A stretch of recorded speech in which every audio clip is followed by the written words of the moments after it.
Eh bien, une question encore ce matin. Géopolitique, sommet de Saint-Pétersbourg. Quelle perspective pour l'Afrique?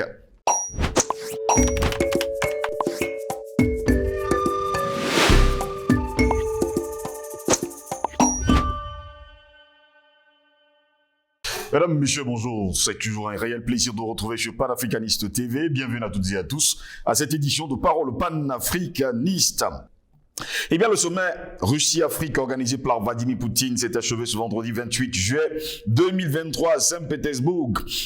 Plus d'une vingtaine de chefs d'État et de gouvernement du continent ont fait le déplacement contre plus d'une quarantaine lors de la précédente édition en 2019 à Sochi.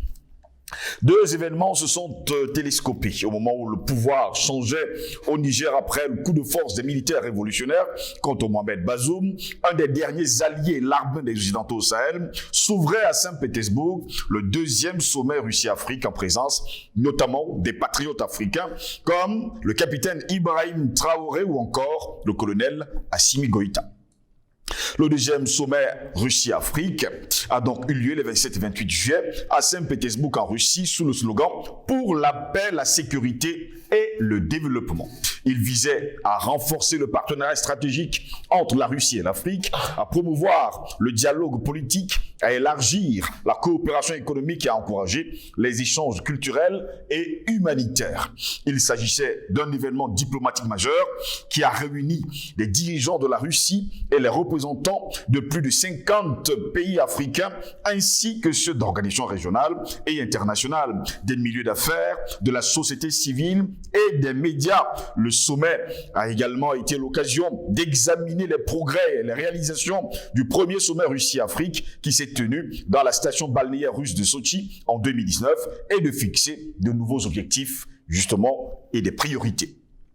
Parmi les principaux événements qui ont eu lieu en marge du sommet figurait déjà le Forum économique et humanitaire Russie-Afrique. Les participants ont discuté d'une variété de questions qui sont divisées en 4 blocs. Je vais vous les citer d'ailleurs. Le premier intitulé « Technologie et sécurité pour un développement souverain qui profite au peuple » visait déjà à exploiter et surtout à explorer les perspectives de coopération entre la Russie et l'Afrique, notamment dans les domaines de l'exploitation minière, de l'énergie, des exportations, de l'agriculture, de la logistique et de la sécurité financière.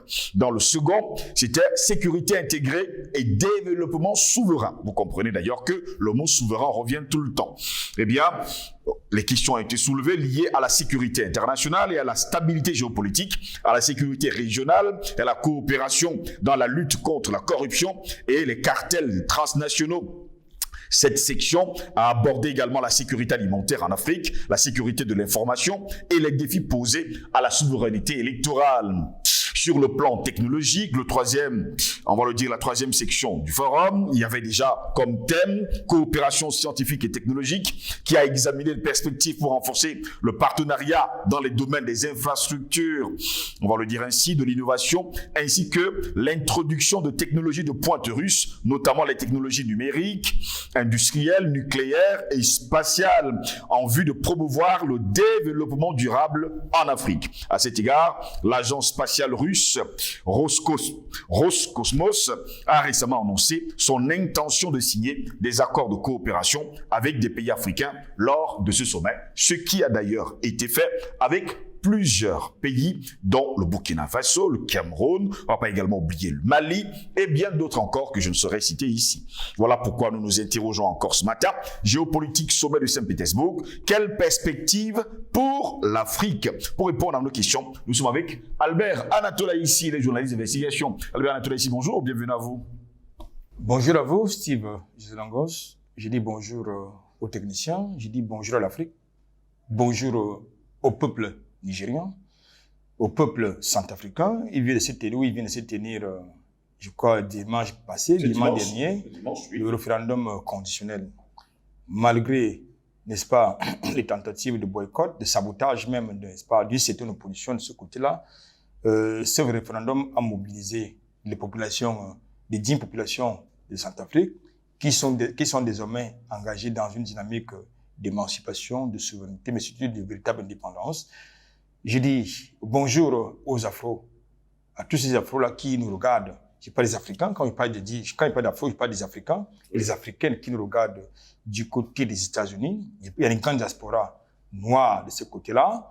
J'ai dit bonjour à cette diaspora qui nous regarde partout du côté du continent asiatique. Ils sont également nombreux, cette diaspora. Quand je l'ai dit, Monsieur Longo, je voudrais commencer comme à mon habitude par un coup de gueule. Il s'est tenu dimanche dernier, n'est-ce pas, un sommet extraordinaire de la CEDEAO. C'est tellement inspiré du coup de force de cette révolution qui est en marche du côté du Niger. Et il y a eu plusieurs, justement, décisions fortes qui ont été prises contre, n'est-ce pas, les révolutionnaires du Niger. Parmi ces décisions, ces sanctions fortes, si on observe, on peut noter, n'est-ce pas, les sanctions financières qui visent à asphyxier, à faire le chantage habituel que vous savez. Ce n'est pas la première fois. Voilà, ils l'ont fait au Mali, ils l'ont fait du côté, n'est-ce pas, du Burkina Faso, relativement. Donc, ils sont en train de répéter les mêmes bêtises, n'est-ce pas, du côté du Niger, avec à la manœuvre, comme qui vous savez, n'est-ce pas, le Larbin qui se trouve du côté de la Côte d'Ivoire, et l'autre vassal qui est du côté Nigeria, à l'initiative, n'est-ce pas, à l'initiative de Macron, qui pilote ces machines-là comme une telle marionnette. Et l'autre décision forte, l'autre annonce forte, c'est que si, d'ici une semaine, le vassal qui a été déchu du côté du Niger n'est pas rétabli n'est-ce pas, dans son fauteuil de vassal, eh bien, la CEDEAO, n'est-ce pas, s'engage à défendre les intérêts, n'est-ce pas, du bloc occidental, du côté du Niger, par un engagement militaire. Eh bien, nous allons dire aux vassaux de la CEDEAO que nous les attendons de pied ferme, parce que ce qui se passe au Niger ne concerne pas que le Niger. Ce qui se passe actuellement, ce qui se joue actuellement du côté du Niger ne concerne pas que les Nigériens, il s'agit de l'avenir de l'Afrique. Il y a un vassal qui a annoncé du côté de Saint-Pétersbourg, à savoir que en réaction, n'est-ce pas, à l'adresse, je veux dire au discours du capitaine Ibrahim Traoré, il a cru devoir reprendre la parole pour indiquer que chaque génération a sa mission. Et notre mission, en tant que nouvelle génération, c'est de combattre pour que ces vassaux qui travaillent contre nos intérêts, les intérêts du peuple africain, contre les intérêts n'est-ce pas, du continent africain, soient dégagés, n'est-ce pas, par tous les moyens possibles, y compris illégaux. Merci pour l'invitation. Avait-il le droit de répondre au capitaine Ibrahim Traoré? Je parle justement de Macky Sall. Il s'est senti morveux, raison pour laquelle il s'est senti obligé de répondre. Malheureusement, comme d'habitude, nous avons l'habitude de le dire, lorsque ceux qui commandent ont perdu la honte, ceux qui obéissent perdent le respect. Eh bien, ce sont les gens qui ne méritent ni respect, ni considération de notre part. Albert Anatolaïzi, nous sommes là du côté de Saint-Pétersbourg 2 jours durant, c'était du 27 au 28 juillet dernier, du côté de Saint-Pétersbourg. On va dire que les échanges étaient très, très animés. Et d'ailleurs, on a parlé de plusieurs sujets. Quelle perspective aujourd'hui pour le continent africain? Je pense qu'il faut déjà situer les événements dans leur contexte.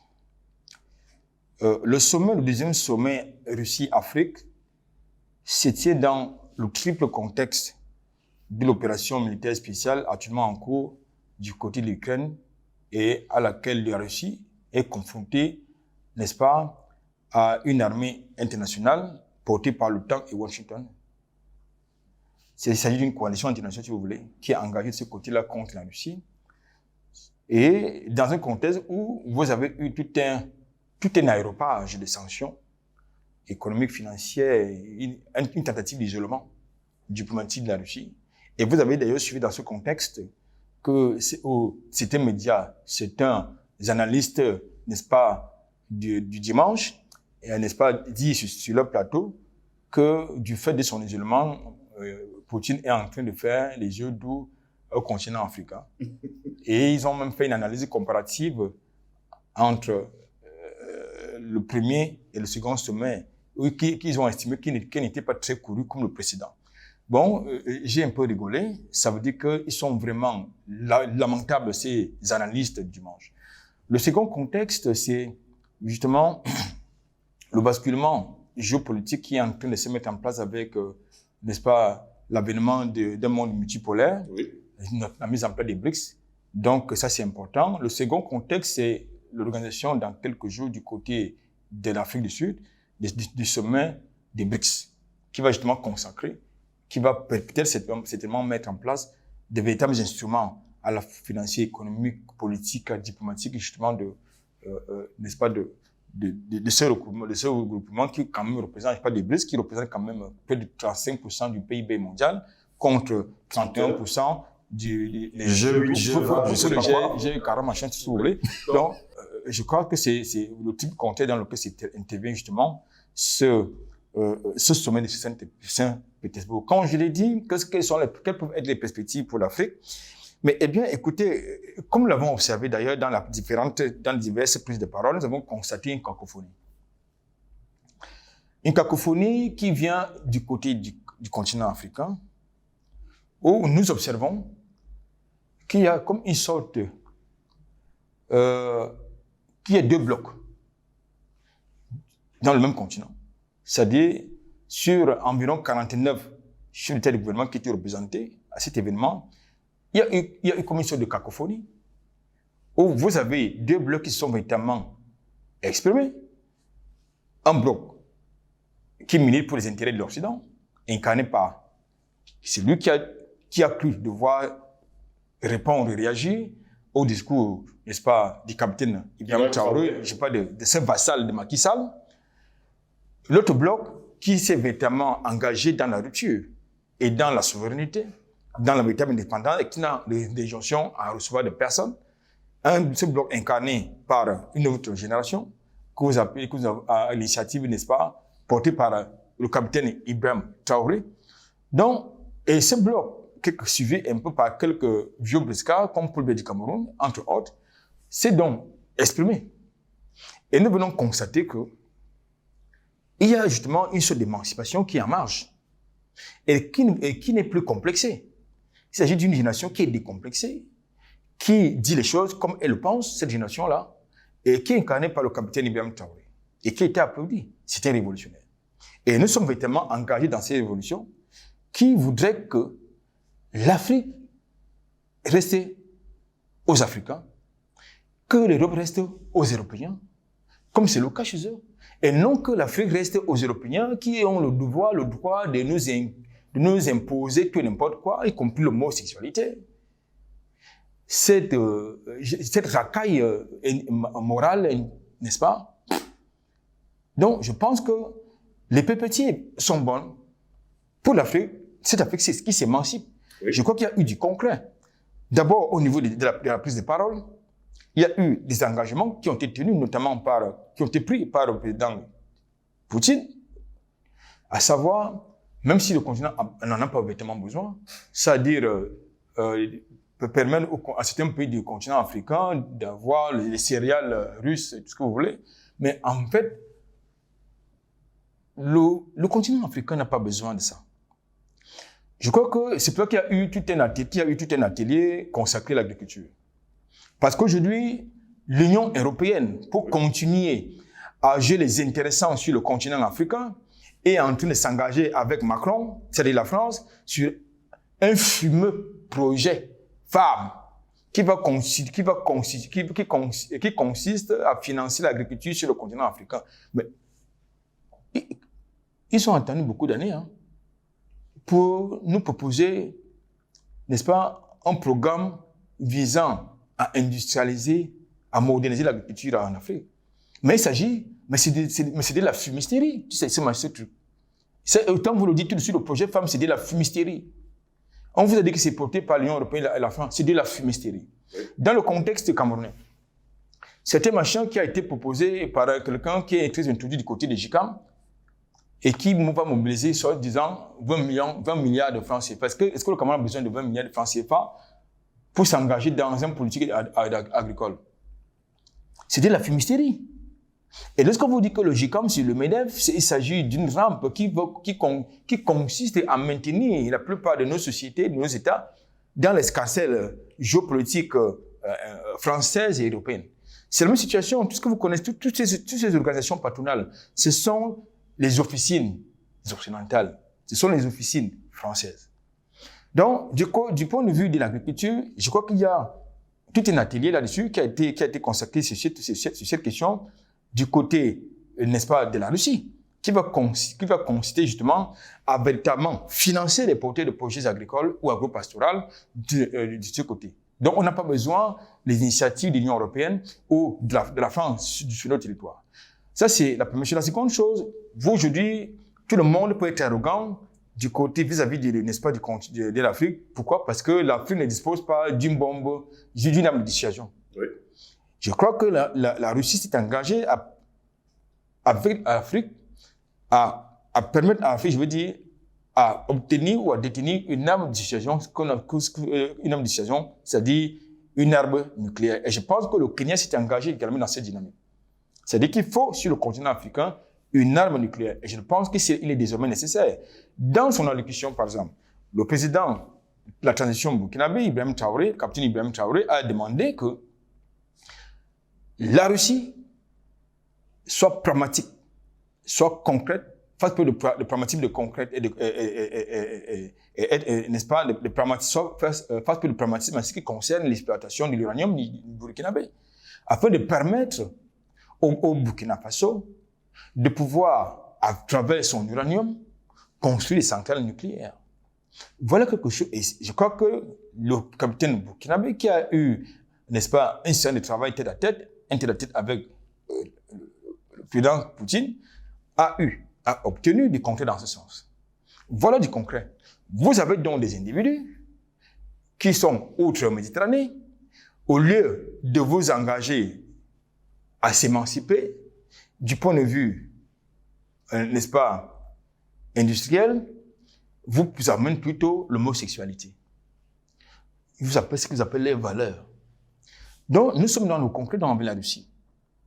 Et en plus, contrairement à ce narratif qui est porté par ce que vous savez, qui présente la Russie comme étant une puissance impériale, la Russie n'a jamais été une puissance impériale.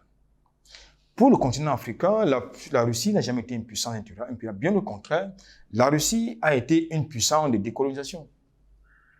La Russie a été aux côtés de l'Afrique, ça a été répété à Saint-Pétersbourg, que la Russie a été aux côtés du continent africain pendant la période de la colonisation. Et nous savons qui étaient les colons sur le continent africain. Il s'agit des narratifs qui les énervent. Mais c'est l'histoire. Et cette histoire-là est têtue comme les faits. La troisième perspective pour le continent africain, effectivement, c'est l'émancipation. Parce qu'aujourd'hui, et je crois que le président Poutine l'a évidemment souligné, qu'il faut qu'aujourd'hui, que le continent africain ne soit plus ce continent où tout le monde vient s'ingérer dans ses affaires.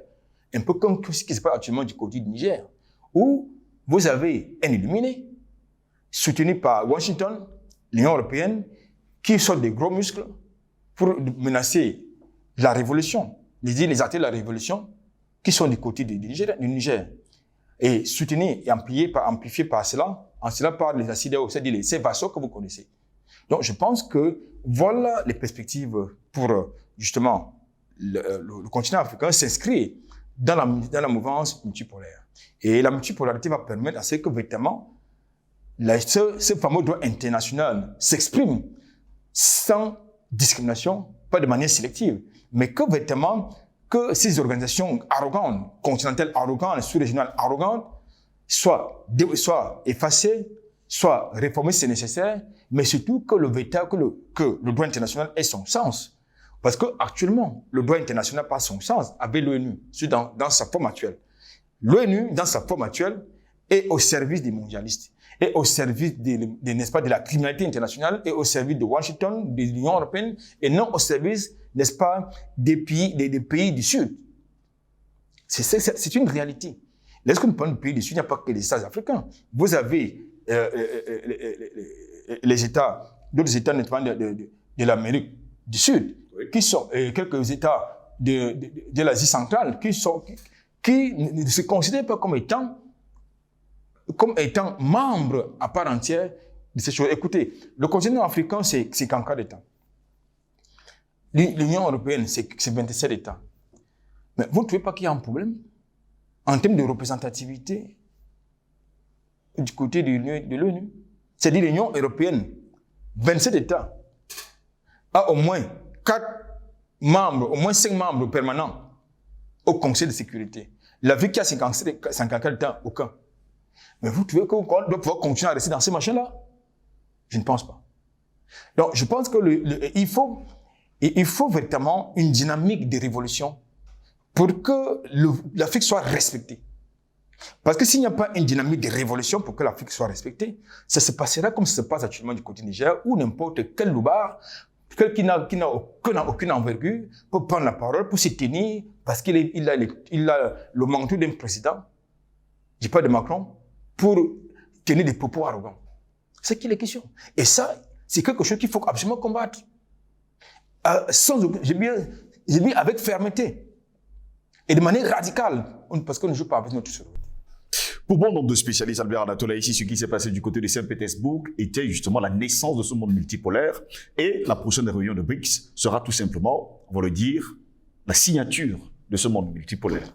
Je pense que le monde multipolaire, il se met en place parce qu'aujourd'hui, la nouvelle banque de développement des BRICS, ce n'est pas une illusion, c'est un fait. Et c'est Dilma Rousseff qui est la présidente de cette banque-là. Aujourd'hui, le FMI est devenu un instrument géopolitique qui fait le chantage à tout le monde parce que si vous ne vous alignez pas à leur déferlante décadente, morale, ils vous font du chantage, un peu comme ce qu'ils sont en train de faire. Ils l'ont fait au Mali, ils sont en train de le faire actuellement du côté du Niger.